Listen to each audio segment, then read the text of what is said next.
अस्सलाम वालेकुम, मैं हूं इमरान वसीम।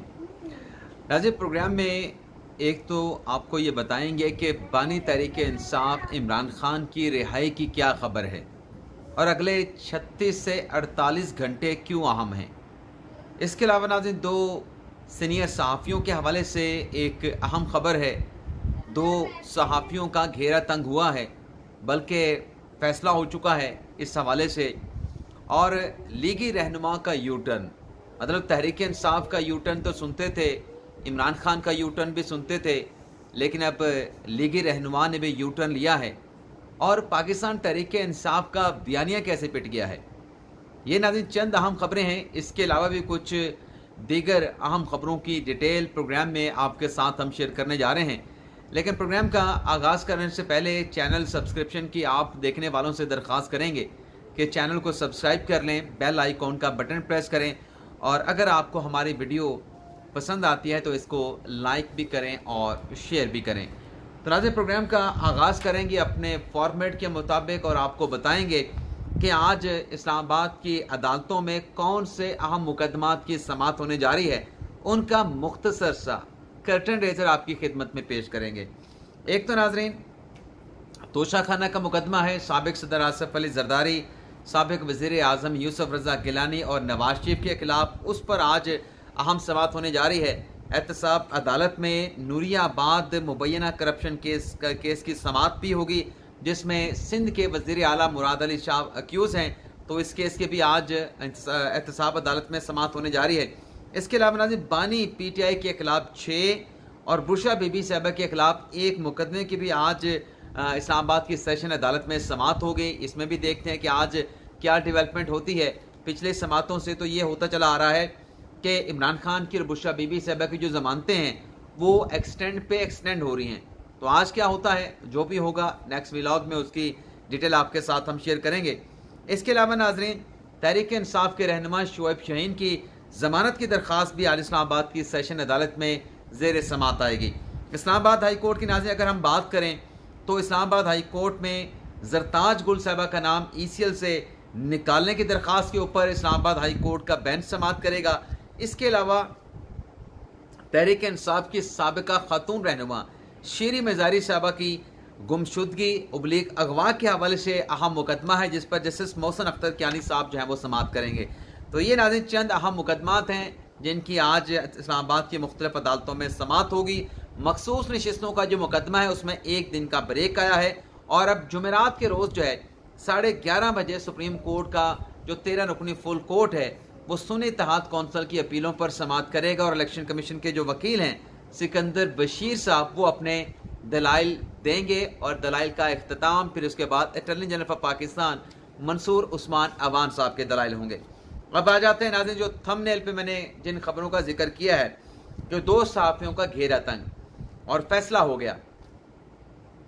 वैसे तो नाज़रीन ये 4 अहम शख्सियात के हवाले से अहम खबर है इस्लामाबाद की इंसदाद दहशतगर्दी की अदालत से, जहाँ पे नाज़रीन हुआ ये है कि प्रोसिक्यूटर जो हैं, पब्लिक प्रोसिक्यूटर जो हैं, जो सरकारी हुकाम हैं, सरकारी वकला हैं, पुलिस की तरफ से, मुतल्लिका इदारों की तरफ से रिपोर्ट पेश की गई।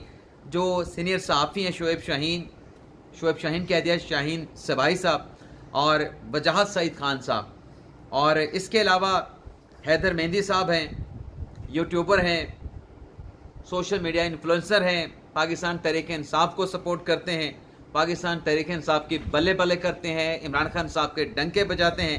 आदिल राजा साहब हैं जिनका पूरा नाम जो है वो आदिल फ़ारूक राजा है। तो इनके खिलाफ नाज़रीन ऑर्डर ये हुआ है, जज ताहिर बासिप्रा साहब ने तमाम रिपोर्ट्स का जायज़ा लेने के बाद और जो पब्लिक प्रोसिक्यूटर हैं उनके दलाइल सुनने के बाद, चूँकि इन मुल्ज़मान जो कि चारों के चारों प्रोक्लेम ऑफेंडर हो चुके हैं, इनकी जानिब से किसी अदालती फोरम पे सरेंडर नहीं किया गया, तो अदालत ने तमाम रिपोर्ट्स का जायज़ा लेने के बाद इन चारों अशख़ास की जो मनकुआ गैर मनकुआ जायदादें हैं उनको बहक़ सरकार ज़ब्त करने के अहकाम जारी कर दिए हैं। इसके अलावा नाज़रीन इन चारों अशख़ास के जो CNIC हैं, जो नायकॉप का, क्योंकि पाकिस्तान में है नहीं, अगर नायकॉप इन्होंने हासिल कर रखा है तो इसको ब्लॉक करने के चेयरमैन नादरा को अहकाम जारी कर दिए गए हैं और जो इनका पासपोर्ट है वो भी अदालत ने ब्लॉक करने का हुक्म दिया है। इसके अलावा अदालत ने नाज़रीन अपने ऑर्डर में ये भी लिखा है कि जब भी ये पाकिस्तान में लैंड करें चारों शख्सियात, तो उनके पाकिस्तान में लैंड करने के हवाले से अदालत को आगाह किया जाए। अब नाज़रीन आ जाते हैं इमरान खान साहब की रिहाई का इम्कान और अगले 36 से 48 घंटे क्यों अहम है। नाज़रीन, ये जो इद्दत निकाह केस हुआ है जिसमें कल अफजल मंजूका साहब ने समाअत करने के बाद जो सस्पेंशन की एप्लीकेशन है उस पर फैसला महफूज कर लिया गया। सलमान सफदर साहब ने दलाइल दिए, खैबर मानिका के वकील जाहिद आसिफ चौधरी साहब ने दलाइल दिए, जिसमें उनकी तरफ से इमरान खान साहब और बुशरा बीबी साहबा की जो सेंटेंस सस्पेंशन की जो दरख्वास्तें हैं उसकी मुखालफत की गई। और खैबर मानिका वकील ने कहा कि देखना यह है कि झूठ किसने बोला, मुफ्ती सईद ने बोला, खैबर मानिका झूठ बोलते रहे, इमरान खान और बुशरा बीबी साहब ने क्या गलत बयानी की, तो इस बात का फैसला तो होना है। और फिर उन्हें यह भी कहा कि यहाँ पे जो कहा गया कि बस औरत कह दे इद्दत के हवाले से उसकी बात ही काफ़ी है, तो बुशरा बीबी साहब ने कब कहा, क्या कहा अपने इद्दत के हवाले से। और फिर अदालत ने उनसे पूछा, जज अफजल मंजूका साहब ने, कि कब पता चला खैबर मानिका को कि उसकी जो अहलियाँ हैं बुशरा बीबी साहब ने कोई और निकाह कर लिया है, और अगर पता चला था तो क्या ये जो चिल्ला काटने की एक इल्ज़ाम लगाया जाता है कि खैबर मानिका साहब चिल्ला काटने गए थे और वहाँ से वापस आए तो ये कंप्लेंट, ये शिकायत का इंदराज करा दिया, तो क्या कोई प्रेशर पर ये कंप्लेंट दर्ज कराई गई। अगर ये साबित हो गया तो फिर इसके नताइज भी होंगे। और फिर जज साहब ने यह भी कहा कि ये 5 साल का केस जो आर्गू किया है खैबर मानिका साहब के वकील जाहिद आसिफ चौधरी साहब ने, तो ये 5 साल की सज़ा का केस बनता है, शॉर्ट सेंटेंस का केस बनता है, तो ये तो फिर सज़ा की सस्पेंशन का केस है, जिस पर नाज़रीन मुखालफत की जाहिद आसिफ साहब ने। तो अदालत ने सस्पेंशन एप्लीकेशन के ऊपर नाज़रीन जो फैसला है वो अब 27 जून दिन 3 बजे तक, यानी कल 3 बजे तक महफूज कर लिया। और जो मरकज़ी अपीलें हैं इमरान खान साहब की और बुशरा बीबी साहबा की, उस पर समाअत जो है वो 2 जुलाई को मुकर्रर कर दी गई है। अब नाज़रीन इस केस में क्या फैसला आता है मुझे तो नहीं पता, आपको शायद पता हो, लेकिन नाज़रीन अगर इस केस में सस्पेंशन हो जाती है, बुशरा बीबी साहबा तो बाहर आ ही जाएंगी। इमरान खान साहब की भी नाज़रीन रिहाई का इम्कान है, क्योंकि नाज़रीन इमरान खान साहब के जितने भी केसेस हैं, एक तो आप देख लें साइफर केस में इमरान खान साहब की जो सज़ा है वो ख़त्म हो चुकी है, कलअदम की जा चुकी है, अपीलें इमरान खान साहब की, शाह महमूद कुरैशी साहब की एक्सेप्ट हुई थी। इसके अलावा जो 190 मिलियन पाउंड का केस है उसमें भी इमरान खान साहब की जो ज़मानत है इस्लामाबाद हाई कोर्ट ने ले रखी है। तोशा खाना का जो जज हमायूं दिलावर साहब का फैसला है वो भी सस्पेंड हो चुका है। इसके अलावा जो दीगर 9 मई के इमरान खान साहब पे केसेस हैं उनमें भी फैसलाबाद का केस हो, पिंडी का केस हो, लाहौर का केस हो, यानी जहाँ जहाँ पे 9 मई के केसेस हैं उन तमाम में भी जो इमरान खान साहब की ज़मानतें हो चुकी हैं। हो सकता है कोई ऐसा मुकदमा हो जिसमें इमरान खान साहब की गिरफ्तारी हो, लेकिन अभी वो सरफेस ना हुआ हो, लेकिन हाल की हद तक जो मालूम है उसमें इमरान खान साहब का कोई ऐसा केस नहीं जिसमें उनकी जो सज़ा है वो सस्पेंड ना हुई हो या इमरान खान साहब की ज़मानतें ना हो चुकी हों। लेकिन नाज़रीन ये अगर इद्दत निकाह केस में इमरान खान साहब की अगर सज़ा सस्पेंड हो जाती है, बुशरा बीबी साहबा की सज़ा सस्पेंड हो जाती है, तो इन हक़ाइक़ के मुताबिक जो मैंने आपके सामने चीज़ें रखी हैं तो खान साहब की रिहाई हो जाएगी। लेकिन क्या नाज़रीन इमरान खान साहब रिहा होंगे, ये नाज़रीन $1 मिलियन क्वेश्चन है। क्योंकि कल भी राना सनाउल्लाह साहब बैठे थे और वो कह रहे थे कि इमरान खान साहब को जेल में रहना चाहिए, कोई और मुकदमा बनता है तो बन भी सकता है, इमरान खान साहब की गिरफ्तारी डल भी सकती है। अब क्या होता है क्या नहीं होता, लेकिन ये जो इद्दत निकाह का केस है इसमें अगर सस्पेंड हुई तो फ़िलहाल तो ऐसा कोई केस नज़र नहीं आ रहा जिसमें इमरान खान साहब की गिरफ्तारी हो, इमरान खान साहब की गिरफ्तारी मतलूब हो या इमरान खान साहब की सज़ा हो। तकरीबन तमाम केसेस में जो है वो ज़मानतें या उनकी वो क्या कहते हैं सज़ा मुअत्तल या फिर ज़मानतें हो चुकी हैं। तो देखते हैं कि इद्दत निकाह केस में क्या फ़ैसला आता है, उसके बाद ही पता चलेगा कि आया कि इमरान खान साहब की किसी और केस में गिरफ्तारी तो नहीं डाल दी गई। जैसे कि नैब का एक और केस है तोशा खाने के हवाले से, FIA की एक और तफ्तीश है इमरान खान साहब के हवाले से, वो जो ट्वीट इमरान खान साहब ने सकूत ढाका के हवाले से किया था उसमें कहीं गिरफ्तारी तो नहीं डाल दी गई। तो देखना होगा कि इद्दत निकाह केस का क्या फ़ैसला आता है, उसके बाद हो सकता है बहुत सारी चीज़ें जो है वो क्लियर हो जाएं और वाज़ेह हो जाएं कि बनने क्या जा रहा है। इसके अलावा नाज़रीन फवाद चौधरी साहब के खिलाफ आज इलेक्शन कमीशन ऑफ पाकिस्तान में जो तौहीन अदालत का केस है, जिसमें गुज़िश्ता रोज़ जो है फवाद चौधरी साहब पेश नहीं हुए थे और इलेक्शन कमीशन के मेंबरान की तरफ से शदीद बरहमी का इजहार किया गया कि जब आज़ाद होते हैं फवाद चौधरी साहब तो वो अदालत नहीं आते, इलेक्शन कमीशन नहीं आते, नोटिस करके बुलाना पड़ता है, फिर भी नहीं आते। लेकिन जब गिरफ्तार थे, आज़ाद नहीं थे, तो तब फवाद चौधरी साहब अदालत के सामने, इलेक्शन कमीशन की अदालत के सामने मिन्नतें करते थे, इस्तदाएँ करते थे कि उन्हें उनकी हाज़िरी को इलेक्शन कमीशन के सामने यकीनी बनाया जाए। आज आज़ाद हैं तो फिर क्यों ना फवाद चौधरी साहब के अरेस्ट वारंट जारी किए जाएँ। तो इस पर जो मावन वकील पेश हुए फवाद चौधरी की तरफ से, उनकी तरफ से कहा गया कि मोहलत दे दें, फवाद चौधरी साहब पेश हो जाएंगे।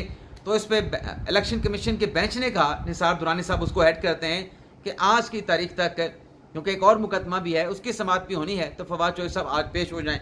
तो देखते हैं कि फवाद चौधरी साहब आज पेश होते हैं या फिर कोई नई तारीख की बात की जाती है। इसके अलावा नाज़रीन, NA54 रावलपिंडी से, जहाँ पर मुस्लिम नवाज के MNA अकील मलिक साहब कामयाब हुए थे, तहरीक इंसाफ के उम्मीदवार को इन्होंने शिकस्त दी थी जो कि आज़ाद हैसियत में इलेक्शन लड़ रहे थे। तो इलेक्शन जो ट्रिब्यूनल है, जस्टिस मिर्ज़ा वकास रऊफ साहब का, लाहौर हाई कोर्ट के जस्टिस हैं, तो उनकी तरफ से अकील मलिक NA54 से और उनके नीचे जो दो सूबाई असम्बली की सीटें हैं, उन तमाम को आइंदा समाअत को जो है वो नोटिस जारी कर दिया गया है, जवाब मांगा गया है। तो इसके अलावा नाज़रीन, अगली जो खबर है जो आपके साथ नाज़रीन मैं शेयर करने जा रहा हूँ, जिस पर पिछले दिनों पाकिस्तान तहरीक इंसाफ ने एक बयानिया खड़ा किया। ना सिर्फ बयानिया खड़ा किया गया बल्कि चीफ जस्टिस पाकिस्तान जस्टिस काजी फैसल से मुतालबा किया गया कि आप इस मामले का नोटिस लें, सो मोटो एक्शन लें, इसकी तहकीकात कराएं, इसकी इंक्वायरी कराएं। वो नाज़रीन मामला क्या था जिस पर पूरा एक बयानिया खड़ा कर दिया गया, घड़ दिया गया, वो ना था नाज़रीन जो एयरवाई न्यूज़ के प्रोग्राम ऑफ द रिकॉर्ड में काशिफ अब्बासी ने जो मोहम्मद ज़ुबैर उमर साहब का इंटरव्यू किया, जिसके बाद कहा गया कि ये तो इमरान खान साहब की हुकूमत जो है, इमरान खान साहब की जो हुकूमत गिराई गई, ये तो नवाज शरीफ और जनरल बाजवा के लंदन में मुलाकात हुई थी, लंदन प्लान था, अदम एतमाद की तहरीक से पहले मुलाकात हुई थी, तो इसकी तहकीकात करवाई जाएँ। तो नाज़रीन बड़ा एक शोर उठा जी कि देखें हर चीज़ जो है वो क्रिस्टल क्लियर हो गई है। तो कल नाज़रीन इस पर जो अंसार अब्बासी साहब हैं, सीनियर सहाफ़ी हैं, उनकी तरफ से खबर की गई कि उन्होंने खुद बात की है मोहम्मद ज़ुबैर के साथ, जिसमें उनका ये कहना है कि जो मैंने बात की थी 2022 के अवाइल में नवाज शरीफ और जनरल बाजवा की मुलाकात की, वो कोई मुसद्दका इतलात नहीं थी। और फिर उन्होंने ये भी कहा कि जो इंटरव्यू मैंने दिया था, उस इंटरव्यू में मैंने क्यास आराइयों पर मबनी बात की थी। वैसे नाज़रीन बड़े मोहतात अंदाज में मोहम्मद ज़ुबैर साहब ने इंटरव्यू दिया था कि मेरा अंदाज़ा है, ऐसा लगता है, कोई डेफिनेट बात नहीं की थी, लेकिन उस पर तहरीक इंसाफ ने उसको अपने लिए जो है वो एक सियासी बयानिया बनाने की कोशिश तो की, लेकिन नाज़रीन मामला बन नहीं पाया, क्योंकि अंसार अब्बासी साहब के साथ गुफ्तगू करते हुए जो अपने मोहम्मद ज़ुबैर साहब हैं, उन्हें अपनी पोजीशन जो है वो वाज़े करना पड़ी, दोबारा जवाब देना पड़ा। और इसके साथ साथ नाज़रीन अंसार अब्बासी साहब ने अपने आर्टिकल में ये भी लिखा है कि जो सरकारी एदाद-ओ-शुमार हैं, सरकारी ज़राए के मुताबिक जनरल बाजवा साहब जो हैं, उन्होंने अपने 6 साला आर्मी चीफ के टेन्योर में कोई 4 मरतबा लंदन का दौरा किया। लेकिन मोहम्मद ज़ुबैर साहब नाज़रीन ये कहते हैं कि जो मैंने टीवी पे बात की थी वो क्यास आराई पे मबनी थी। अब वो कौन से 4 दौरे हैं जो जनरल बाजवा साहब ने किए और किसके दौर में किए, कौन वज़ीर आज़म था? तो पहला दौरा नाज़रीन जो जनरल बाजवा साहब का है वो 2 अप्रैल से 7 अप्रैल 2017 का है, जब JIT बन चुकी थी, बल्कि JIT भी नहीं बनी थी अभी। सुप्रीम कोर्ट का फैसला वो जो 3-2 से, जिसमें नवाज शरीफ को आसिफ सईद खोसा ने, जिसे गुलजार साहब ने डिस्क्वालीफाई कर दिया था, इजाज़ अफजल साहब ने, इजाज़ुल एहसन साहब ने और अजमत सईद साहब ने JIT बनाने का फैसला किया था, उससे पहले जनरल बाजवा साहब का ये दौरा हुआ था। इसके अलावा नाज़रीन 10 अक्टूबर से लेकर 14 अक्टूबर 2018 तक, जब इमरान खान साहब वज़ीर आज़म थे, तब उन्होंने लंदन का दौरा किया। और फिर नाज़रीन चौथा दौरा उन्होंने किया 15 जून से लेकर 20 जून 2019 में, जब इमरान खान साहब वज़ीर आज़म थे। और इस वक्त नाज़रीन जब 2019 जून में बाजवा साहब ने लंदन बरतानिया का दौरा किया, तो उनकी मुद्दत मुलाजमत में अभी तौसी भी नहीं हुई थी। खान साहब ने तौसी का बाद में फ़ैसला किया। इसके बाद नाज़रीन जो चौथा और आखिरी दौरा जनरल बाजवा साहब ने किया वो 10 अगस्त से लेकर 14 अगस्त 2022 को किया। और ये नाज़रीन वो वक्त था जब इमरान खान साहब के खिलाफ अदम एतमाद की तहरीक कामयाब हो चुकी थी। इमरान खान साहब वज़ीर-ए-आज़म नहीं रहे थे, शहबाज शरीफ साहब वज़ीर-ए-आज़म बन चुके थे। और नवाज शरीफ साहब नाज़रीन कब गए थे लंदन में? नवंबर 2019 में। यानी अगर सेकंड लास्ट दौरे की भी बात करें जनरल बाजवा साहब की, वो जून 2019 में हुआ था। तो कहीं भी इन तारीखों के मुताबिक नवाज शरीफ की जनरल बाजवा के साथ मुलाकात जो है वो नज़र नहीं आती। वैसे भी राना सनाउल्लाह ने और भी पीटीआई के दीगर रहनुमाओं ने बड़ी जिम्मेदारी के साथ और बड़े दावे के साथ कहा है ऐसी कोई मुलाकात जो नवाज शरीफ की जनरल बाजवा के साथ हुई हो, नाअहली के बाद ऐसी कोई मुलाकात नहीं हुई। तो ये नून लीग बड़े वसूख के साथ कह रही है। बल्कि नून लीग ने तो नाज़रीन यहाँ तक कहा था, जो स्पीकर पंजाब असम्बली मलिक अहमद खान साहब, उनकी तरफ से कहा गया कि अगर ये मुलाकात वाली बात पे मोहम्मद ज़ुबैर साहब कायम रहते हैं तो फिर उनको कानूनी कार्रवाई का सामना भी करना पड़ सकता है। अब कौन सी नाज़रीन कानूनी कार्रवाई हो सकती है? जो पंजाब में नया एक कानून बना है, उस कानून के तहत गालिबन मलिक अहमद साहब इशारा कर रहे थे कि अगर साबित ना कर पाए, क्योंकि ये इल्ज़ाम है और इस इल्ज़ाम से किसी की साख को नुकसान पहुंचा है, तो ये डेफामेशन का केस बनेगा, तो फिर कानूनी कार्रवाई हो सकती है। ये कह रहे थे मलिक अहमद खान साहब। तो नाज़रीन ये था हमारा वीलॉग। उम्मीद करते हैं कि आपको पसंद आया होगा। आपसे इजाज़त चाहते हैं। अल्लाह ताला हम सब का हामी नासिर हो। अपनी दुआ में याद रखिएगा। अल्लाह हाफिज़।